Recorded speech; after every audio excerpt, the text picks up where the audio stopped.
Et bien bonjour à tous messieurs dames, bienvenue sur cette nouvelle vidéo, j'espère que vous allez bien, c'est Fuku, aujourd'hui on se retrouve, on est le 8 décembre 2022, on est assez tard dans la nuit, les marchés ont tous clôturé, on est au niveau du CAC 40, on est à moins 0,20%, toujours dans le rouge 6647, l'Eurostock moins 0,09%, le DAX qui fait un plus 0,02, le FTSE 100 à moins 0,23, un Dow Jones qui finit dans le vert plus 0,55, le Nasdaq à plus 1,13, le Nikkei 225 moins 0,40, le pétrole de la mer du Nord, le Brent 76$, 49 moins 1 et quelques pourcents, le 11 $ à 1789,24 et l'euro USD à 1,056.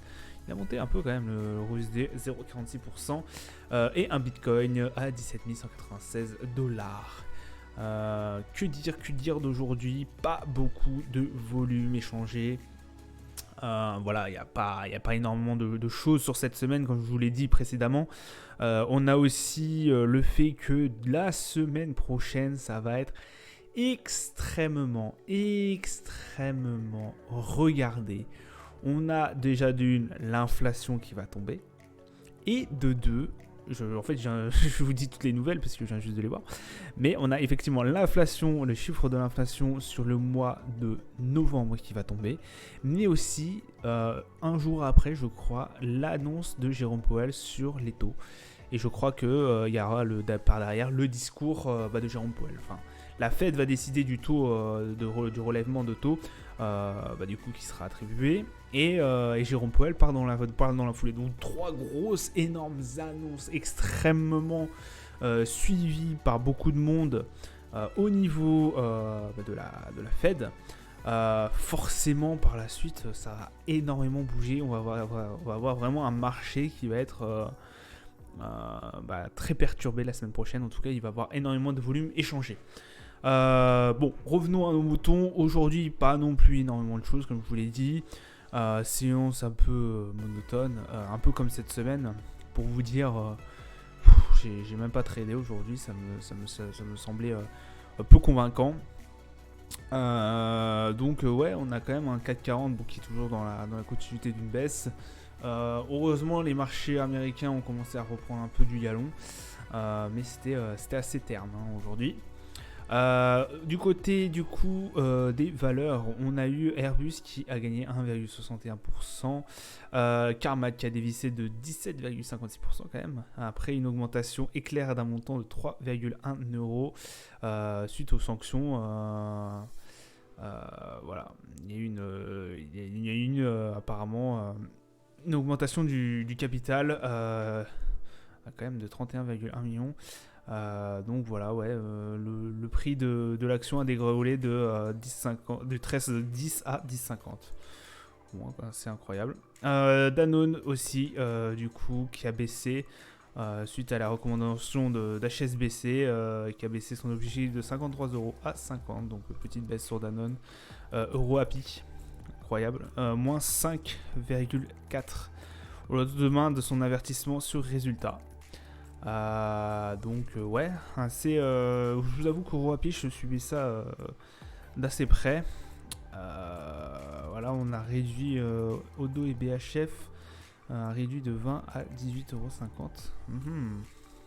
Ouais, Euroapi à checker parce que il me semblait que c'était quand même une assez bonne valeur.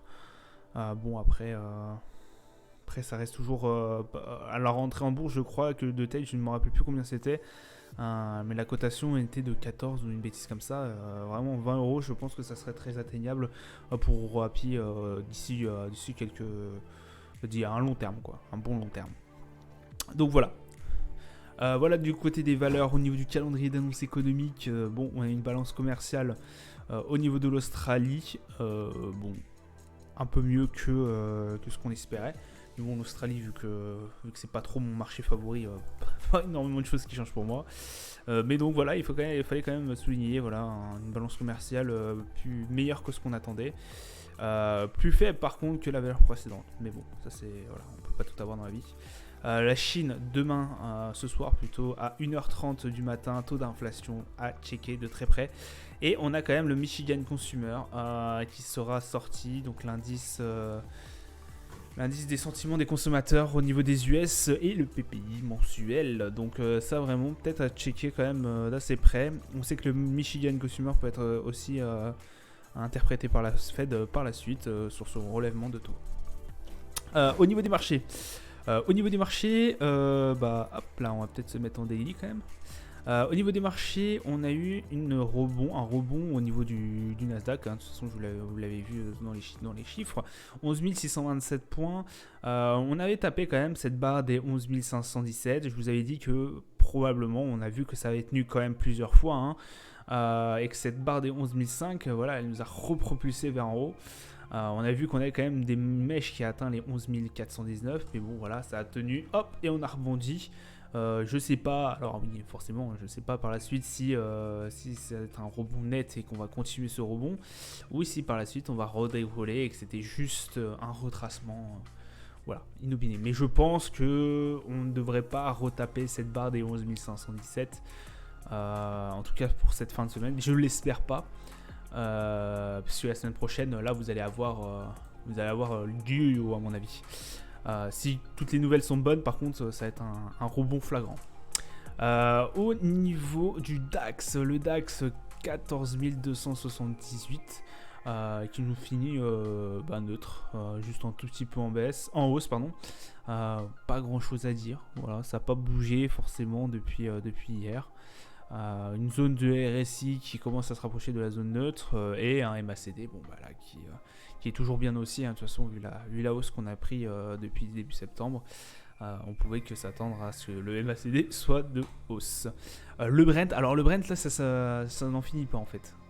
On va s'attendre à avoir un baril à $50 à la fin de l'année. S'il se passe quoi en fait là sur le Brent à part que l'OPEP+, n'a pas forcément bougé, que le baril de l'Oural a été cantonné à $60. Je pense que c'est ça qui fait dégringoler le prix du baril de la mer du Nord, mais c'est incroyable quand même, incroyable.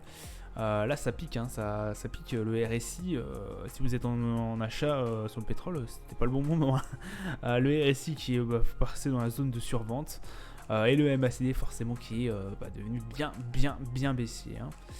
Au niveau de l'or, bon, on continue notre hausse, 1789 quand même.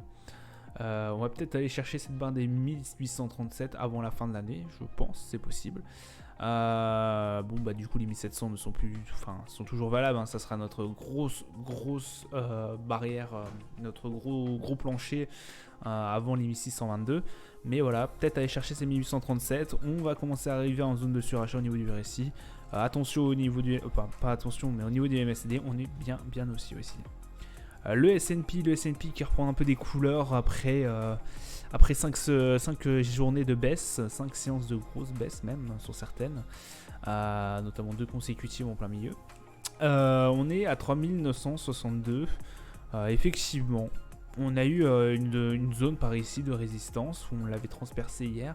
On voit qu'on a rebondi dessus aux alentours des 3948. 3950 environ, et on est en train de repartir un peu du bon pied au niveau du S&P. On est toujours bien loin des 4000 et quelques qu'on avait essayé d'engranger en début il y a 2 semaines, notre plus haut depuis un petit temps. Voilà, au niveau du RSI, on est quand même sur une zone neutre. Au niveau du MACD, on reste haussier, mais voilà, c'est pas la folie non plus. CAC 40. CAC 40 en daily s'il vous plaît. CAC 40, notre barre des 6600 qu'on tient toujours, voilà, on est content. On est bien loin maintenant quand même des... pas bien loin, on est quand même on est à 6657, d'accord. Les barres des 6008 est toujours atteignable, je pense. Va dépendre forcément de toutes les nouvelles qui vont sortir la semaine prochaine. Je vous jure que là j'ai les boules parce que la semaine prochaine, franchement, je ne suis pas là H24 et là j'ai vraiment les boules. Je pense que je serai pas présent pendant ces 2 grosses périodes. Mais voilà, vraiment à checker de très près la séance qui va arriver, la semaine qui vont arriver, pardon.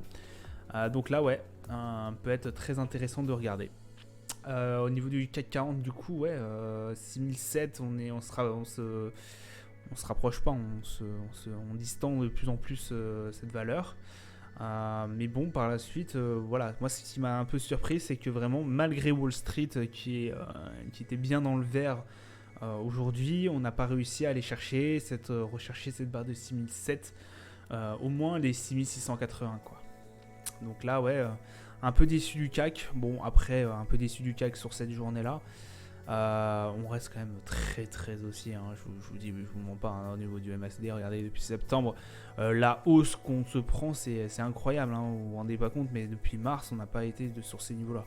Et c'est un fait, et c'est vraiment incroyable qu'on soit à cette valeur-là en fin d'année. Pour moi, c'est simplement fou, vraiment fou. Alors, beaucoup vous diront que c'est peut-être un peu trop prématuré. Ils ont peut-être pas tort. Les marchés ont peut-être bien rebondi, peut-être un peu trop vite.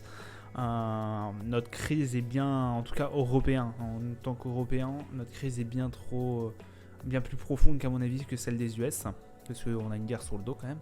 Faut pas l'oublier.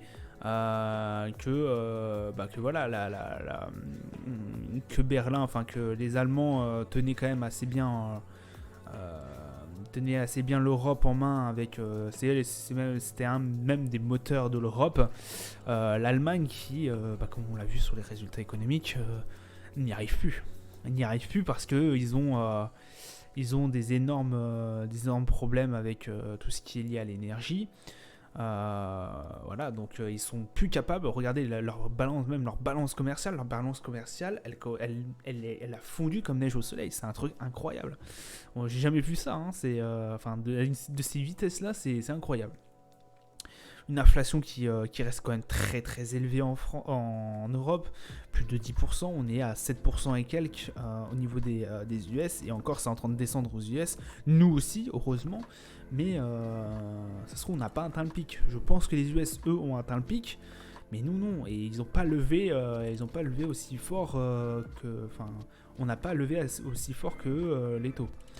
Donc voilà, je pense que comment vous dire, je pense que certains investisseurs peut-être avaient voulu penser qu'on éviterait la récession au niveau de l'Europe. Pour moi, ça me paraît très, très, très peu envisageable. Je pense qu'on aura de la récession au niveau de l'Europe, ça c'est sûr et certain. Bon, pour moi, par personnel, enfin, je pense très grandement qu'on aura de la récession. Les US peuvent en échapper, mais encore, c'est à prendre avec des pincettes, hein. Ce que je dis, hein, voilà, c'est ce que je vois, c'est ce que les indicateurs me disent, c'est ce que dit l'inflation, c'est ce que disent certains économistes, c'est voilà, les moteurs de l'économie, là au niveau de l'Europe c'est en train de s'effriter. On le voit bien. Là, regardez, je viens d'avoir une notification dans certains ça commence déjà à Paris, dans certains dans certains quartiers, il n'y a plus d'électricité. Voilà, autant vous dire que quand on n'aura plus d'électricité, ça tourne à 2 à l'heure. Enfin, un pays n'avance plus maintenant. À l'heure actuelle, le pays ne peut plus avancer. Internet, vous fournissez comment avec l'électricité? Les boulangeries, c'est l'électricité. Les supermarchés, les caisses automatiques, ça marche plus. Bizarrement, ça marche chez l'électricité. Donc là, si vraiment ça se passe, s'il y a des blackouts à gauche à droite dans certaines zones, ça va commencer à être très compliqué. Ça va commencer à être très très très compliqué. Bon, voilà. Donc, à voir par la suite, mais oui, effectivement, pour moi, on rentrera en récession au niveau de l'européenne. Je dis ça, voilà, c'est à prendre avec des pincettes, comme je vous dis, c'est à vous qui voyez. Donc, pour moi, on a peut-être un peu trop anticipé. Bon, après, j'espérais toujours en 6008 et quelques avant la fin de l'année. C'est possible aussi qu'on reparte à la hausse et qu'on arrive sur les 7000 et quelques. Hein, voilà, mais je pense qu'on est un peu, là, on a été vraiment un peu surboosté par rapport aux US. Là, à mon avis, ce rebond est lié énormément à tout ce qui a été US et autres. Parce que regardez, hein, forcément, quand nous, on a eu une inflation qui a été meilleure que d'habitude, on n'a pas eu d'énormes bougies. Voilà, donc c'est pour vous dire. Mais je pense qu'on est effectivement, bon, après on le savait, hein, le CAC 40 est aussi énormément lié à Wall Street, mais bon, voilà, c'était quand même à suivre. Et le Dow Jones, messieurs, dames, parce que je ne vais pas parler pendant 150 ans quand même. Le Dow Jones qui est en zone neutre, on a fait un beau rebond. Voilà, 33 769. On va peut-être aller chercher cette barre des 34 000 avant de la fin de la semaine. Mais je voudrais vraiment qu'on ait une belle session. Mais c'est possible. Après, après notre support, ça serait 33 000 et quelques. Voilà. Forcément, je vous le répète, bien aussi au niveau du MACD et une zone de RSI qu'on est dans la zone neutre. Voilà, ça sera tout pour moi pour aujourd'hui. Je vous souhaite une agréable journée, une bonne soirée. Je vous dis bon trade et à plus. Ciao, ciao.